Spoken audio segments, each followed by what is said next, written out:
দাঁড়িপাল্লায় যেরকম প্রতারণা করা যায় তেমনি জামাতও একটি প্রতারক দল। এবং কেন আমি এই জামাতের বিরুদ্ধে লাগলাম? ভাইয়েরা, যেই দিন আমরা গণঅভ্যুত্থানের পরে বিজয় উৎসব করছিলাম তখন দেখে দেখে মুক্তিযুদ্ধের স্মৃতি বিজড়িত স্থানগুলো আঘাত করছিল জামাত শিবিরের লোকেরা।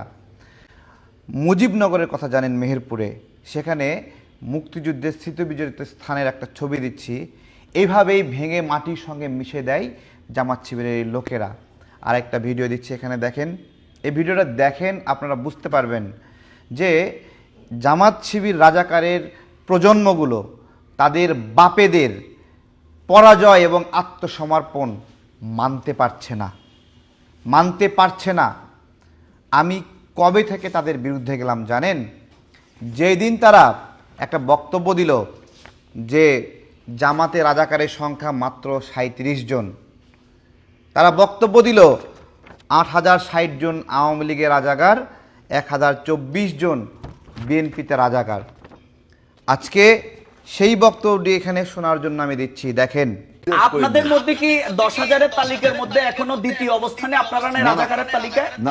আওয়ামী লীগ যে 10,000-এর তালিকা করেছে দ্বিতীয় অবস্থানে তো আপনারা ধরেন কেন? না, কেন আওয়ামী লীগের তালিকা আপনি অস্বীকার করবেন কেন? তার দলে হচ্ছে 8,300 কতজন, আপনারা হলো রাজাকারের 200। এ কত বড় জালিম, নিমক হারাম, যেই বিএনপি এদেরকে জায়গা দিছে, ধানের শীষ নিয়ে নির্বাচন করার সুযোগ দিছে, আজকে আইসে বলতেছে যে বিএনপিতে রাজাকারের সংখ্যায় দ্বিতীয়, আর আওয়ামী লীগকে তো 1 নম্বরে বলছেই। আজকে সেই তথ্যটি তুলে ধরব। 2019 সালে রাজাকারের সংখ্যা নিয়ে একটি গবেষণা হয়। সেইখানে মাত্র 10,789 জনের নাম আসে। সেইখানে জীবিত রাজাকারদের মধ্যে প্রসিদ্ধ রাজনীতিবিদ 78 জন জামাত শিবিরের নাম আসে। যে জামাতের 78 জন প্রসিদ্ধ রাজনীতিবিদ যারা এখন ফোকাসে আছে তাদের নাম এসেছে। সেইখানে বাকি যারা রাজাকার, সেই রাজাকাররা কোন দলের তাদের রাজনৈতিক পরিচয় প্রকাশ করা হয়নি। যে 78 জনের নাম আসছে সে 78 জনের পাশে লেখাও হয়নি যে এরা জামাতের। বেসিক্যালি জামাতের বর্তমানের পদে ছিল যারা, তাদের মধ্যে 78 জন ছিল এইখানে। সেই সংখ্যাটাকে জামাত উল্টায় দিয়ে লিখেছে 37 জন মাত্র জামাতে রাজাকার। ফ্যাক্ট চেকিং প্রতিষ্ঠান ডিসেন্টের পক্ষ থেকে বলা হয়েছে জামাত শিবিরের ছড়ানো এই গুজবটি পুরোপুরি মিথ্যা। 2019 সালে জামাত তখন একটা ফটোকার্ড তৈরি করে। সেই ফটোকার্ডে তারা লিখে 8060 জন আওয়ামী লীগ যারা রাজাকার, 1024 জন বিএনপি যারা রাজাকার, মাত্র 37 জন জামাতের। তারা এই ফটোকার্ড বানিয়ে ছড়িয়ে দেয়।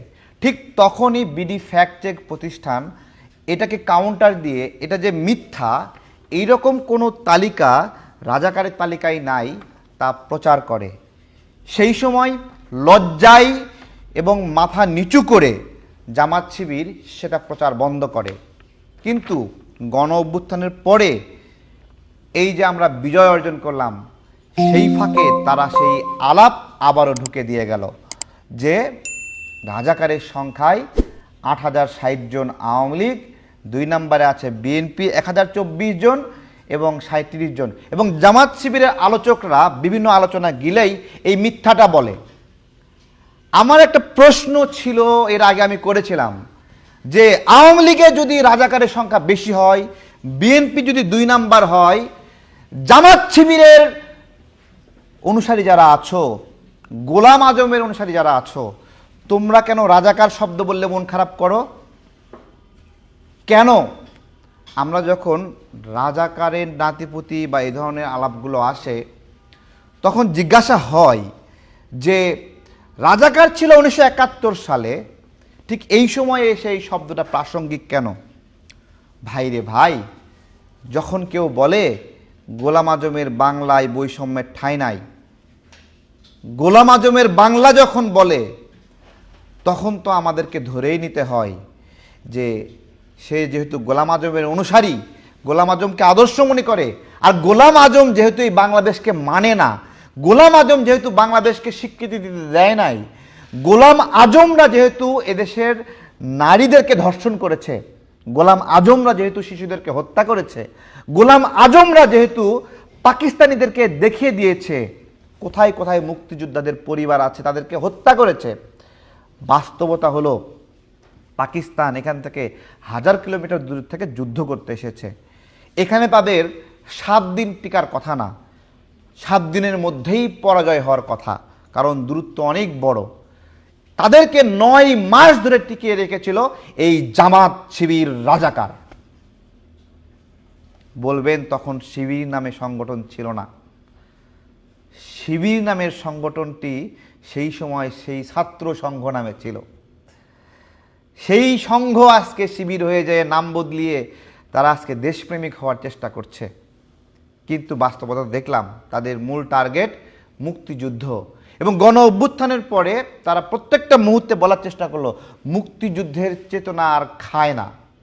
তারা মুক্তিযুদ্ধের চেতনা, স্পিরিট, আমাদের দেশ জন্মের যে ঘটনা, সেটাকে বস্তা পচা ঘটনা বলে উল্লেখ করতে থাকলো। এবং তাদেরই একজন বক্তা আজহারি সাহেব, তিনি বললেন রাজাকার শব্দটি আগে ঘৃণার ছিল, কিন্তু এটা নাকি এখন সম্মানের। এ লজ্জা আমরা কোথায় রাখবো? কার বক্তব্য, ওয়াজ আমরা বছরের পরে বছর শুনেছি যে এই কথাটা বলে গেল যে রাজাকার শব্দটি সম্মানের। আজহারি হুজুর, এদেশের হাজারো বিপদে আপদে আমরা এই দেশ ছেড়ে চলে যাই নাই। আপনি কিন্তু ওয়াজের ময়দান ছেড়ে বাংলাদেশ থেকে বিদেশে চলে গিয়েছিলেন। আমরা ডেকেছি আপনি আসেন, আপনাকে নিয়ে আমরা রাজপথে মিছিল শুনবো, আপনার নিয়ে আরেকটা ওয়াজ মাহফিল শুনবো। আপনাকে কেউ বাংলাদেশে আনতেও পারে নাই। আজকে এসে আমরা যখন লড়াই করে এখানে বিজয় অর্জন করলাম, তখন আইসা বিরাট বড় প্যান্ডেলে ঘোষণা করে দিলেন রাজাকার শব্দটা সম্মানের। প্রিয় ভাইয়েরা, দাড়িপাল্লায় যে ভেজাল আছে, এই কথাটি যে কালকে আলাপ শুরু করেছি, আজকে তার প্রমাণ দিয়ে গেলাম রাজাকারের সংখ্যা নিয়ে।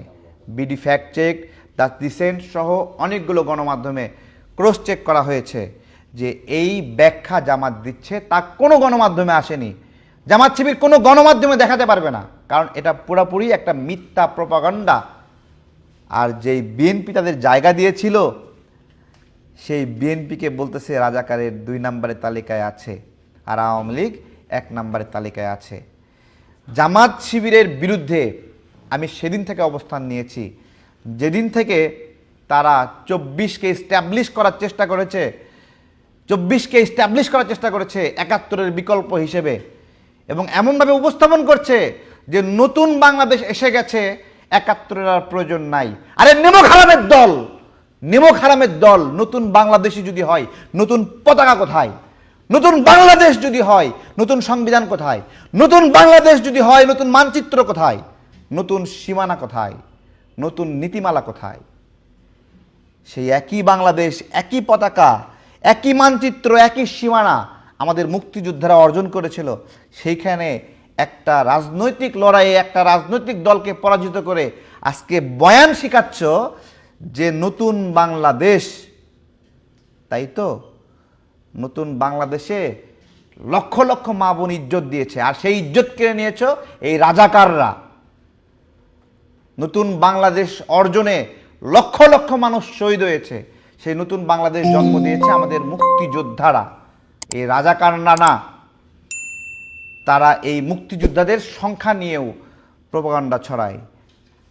জামাতিদের বাবা ছড়িয়ে দিয়েছে মুক্তিযুদ্ধে নাকি মাত্র 2000 মানুষ মরে গিয়েছিল।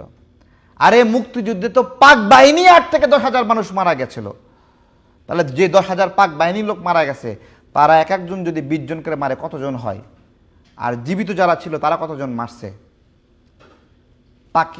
পাকিস্তানের এই হত্যাযজ্ঞ রাজাকাররা যদি সহযোগিতা না করত, তাহলে এত বড় কখনো হইতো না। তারা যে মুক্তিযুদ্ধে আমাদের শহীদদের সংখ্যা নিয়ে প্রশ্ন তোলে, এক একটা বদ্ধভূমির এক একটা কূপে, এক একটা গণকবরে 80 থেকে 90 জন, 100 জন এরকম মাথার খুলি পাওয়া গেছে। আর একটা বদ্ধভূমিতে শত শত এরকম গণকবর পাওয়া গেছে। যদি একটা গণকবরে শত শত এরকমভাবে লাশ পাওয়া যায় আর একটা বদ্ধভূমিতে শত শত গণকবর থাকে, বাংলাদেশের 40টি জেলায় এরকম বদ্ধভূমি ছিল প্রায়, তাহলে 40টি বদ্ধভূমিতে কতগুলো মানুষ নিহত হয়েছিল, কতগুলো মানুষকে হত্যা করেছিল। জামাত শিবিরের এই ব্যাখ্যাকে কি বলবেন? শরীর জ্বলে যায়, মাথা ঠিক থাকে না, মুক্তিযুদ্ধ নিয়ে নোংরামি করছে। তাই তো বলেছি, দাড়িপাল্লা দেখলেই ন্যায় নীতি খুঁজবেন না। দাড়িপাল্লার মধ্যে প্রতারণা আছে, দাড়িপাল্লায় ফাঁকি দেওয়া যায়, দাড়িপাল্লায় চিটিংবাজি করা যায়। আর সেই চিটিংবাজি করছে এই যুগের দজ্জাল, যারা ভূমিকম্প নিয়ে প্রশ্ন তোলে যে জামাত ক্ষমতায় আসলে ভূমিকম্প নিয়ন্ত্রণ করবে। এই যুগের দজ্জাল, যারা দজ্জালের মতো দুই হাতে জান্নাত এবং বেহেশত দেখিয়ে বলে তোমরা জান্নাতে যাবা না বেহেশতে যাবা, জান্নাতে গেলে এই রাজাকারদেরকে ভোট দাও। তাহলে বলেন, দাড়িপাল্লা নিয়ে যে ব্যাখ্যা দিয়েছি সেটা কি একেবারেই অমূলক?